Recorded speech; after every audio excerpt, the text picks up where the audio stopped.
Churchill agreed that who is better at taking a beachhead than the Royal Navy, because they know the most about it. So the Royal Navy commanded reform, originally Royal Navy Beach and Landing parties, and then they turned into the Royal Navy Commanders for short the RNC. So split it into units from into and when they first started, in 1942, the war was already going, we had all the leftovers. So we had things like the World War I SMLE, we had Vickers machine guns, you've seen them on films with a big drum mag on the top and things like that. But as the war went on and as we were formed, the Royal Navy Commandos were quite known for robbing everything. They'd go through army camps for training, and also we'd have beachheads to defend. So as these people are coming up the beachhead, if you've seen a nice little bit of kit that you thought that would be more practical in my hands than a bit of World War I kit, then you might acquire it. So hence why we've got a lot of firepower on this. Here we go. So first we're going to talk about this flat with the wire. We're going to go through the number 4. This is number 4 in the Enfield 303. This one in particular is actually called T, number 14, of the telescopic. It's a telescopic sight. This sight, there are 2 sights for these. One was the number 53, one was the number 55. This is number 53. So this one hasn't got the elevation and windage adjustments. This was a fixed scope which normally comes off an artillery piece. 3 times zoom. 303 round. Very devastating. The M1907 sling, which was used by the Americans, which were always used on the sniper cycles for the British because they were very good marksman slings. You could actually adjust it to move it down to make it clamp onto your arm. It give you a nice, good, solid.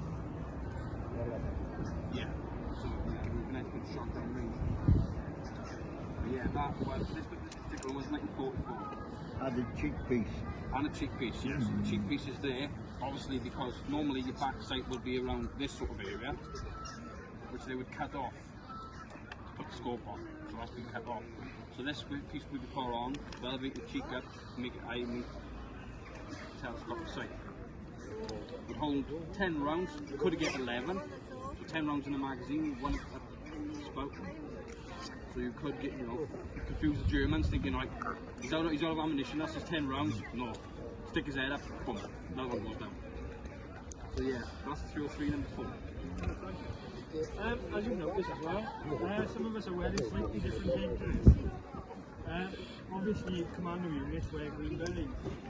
Unfortunately, some of the guys that were later on training in commando training with the Royal Navy Commandos didn't acquire the green beret, they weren't issued one, they were just issued with a knife, which is a mark of honour really. But as you notice, we've got a bit of different headdress going on.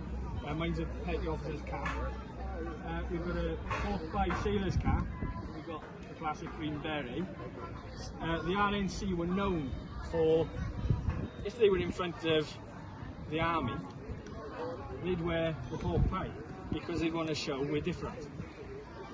And if they were in front of the Royal Navy, we'd put the green beret on, as we'd go, we're different, we're commandos. They were a bit like that, they were a bit, the guys from the RNC when they were first formed, they were all guys off ships. They were all guys serving in the Navy already, a lot of them had a lot of years of service behind them. This isn't the rank of a sergeant, by the way, it's a petty officer, these are years of service. So a lot of guys that have a lot of years of service behind them, they were all guys that were stokers and things like that on ships, youngsters, some of them, and a lot of them fancied a bit of mischief. So they'd volunteer and go, yeah, okay, yeah, that sounds good, I'll go and join the commando.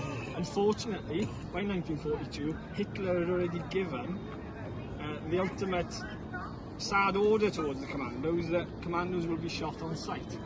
So volunteering to be a commando, you already had a bit of a death wish, because if you were caught, you weren't going to make it to a prisoner of war camp.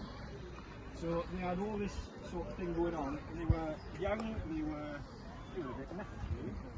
You have to be a bit enough to do it. To go onto a beach, to, if you've seen Saving Private Ryan, and you see Tom Hanks running up the beach and all that kind of stuff, what they don't show is, before he gets onto the beach, the Royal Navy Commandos are. And in fact, on that beach, they dressed as Americans. They were on every beach that we did, and a lot of people don't know that. So we're going to go on to another weapon now. This is Thomas for you. He can take you to the Thompson.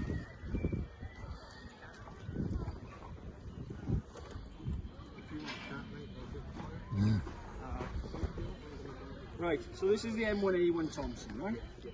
At the beginning of the war, like I said, it was either beg, borrow or steal what you could get.